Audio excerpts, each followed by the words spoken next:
Sono stati consegnati alla ditta aggiudicataria, la Arli Srl di Grotte, i lavori di riqualificazione e ristrutturazione dello stadio comunale Giovanni Bruccoleri di Favara. Il progetto, che è stato redatto e presentato direttamente dalla Pro Favara, prevede interventi di ristrutturazione degli spogliatoi e degli uffici, risparmio energetico e abbattimento delle barriere architettoniche, oltre che la realizzazione di 2 campetti polivalenti. La consegna dei lavori è avvenuta alla presenza del presidente della squadra giallo-blu, Rino Castronovo, del sindaco Antonio Palumbo, dell'assessore allo sport Angelo Airofarulla, del dirigente dell'ufficio tecnico Maurizio Bottone, del RUP Giuseppe Priolo e del direttore dei lavori, ingegnere Francesco Vullo, che ha firmato il verbale di consegna dei lavori alla ditta aggiudicataria. Allora, gli interventi prevedono l'efficientamento energetico della struttura, l'abbattimento delle barriere architettoniche e la realizzazione dei campetti adiacenti alla struttura al fine di poterli utilizzare sia ai cittadini, renderli fruibili ai cittadini di tutte le età.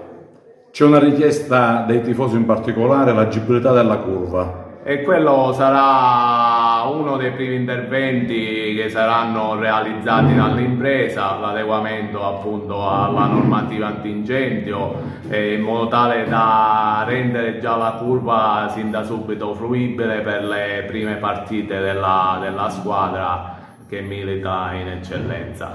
Nei prossimi giorni lo stadio diventerà un cantiere e sarà una corsa contro il tempo per consentire alla squadra gialloblu di poter utilizzare l'impianto già con gli impegni di fine agosto per la Coppa Italia Dilettanti.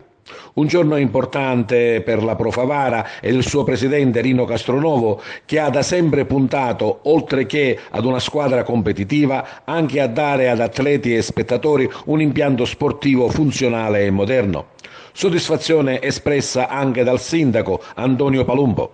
Un altro tassello importante che dimostra che quando c'è collaborazione fra pubblico e privato nel modo serio si riesce ad ottenere e fare cose. Lo stadio subirà un restyling, verranno abbattute le barriere architettoniche, verrà migliorato anche sull'efficientamento energetico.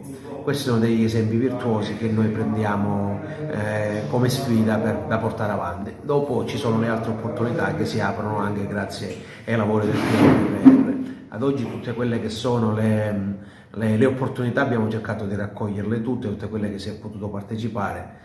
Abbiamo presentato qualcosa come 32 milioni di euro di progetti, molti dei quali già addirittura pronti a cantiere. Sicuramente nel vostro radar di richieste di finanziamenti ci sarà quello dell'illuminazione dello stadio, la ciliegina sulla torta. È un impianto che è sovraccaricato di impegni di tante società.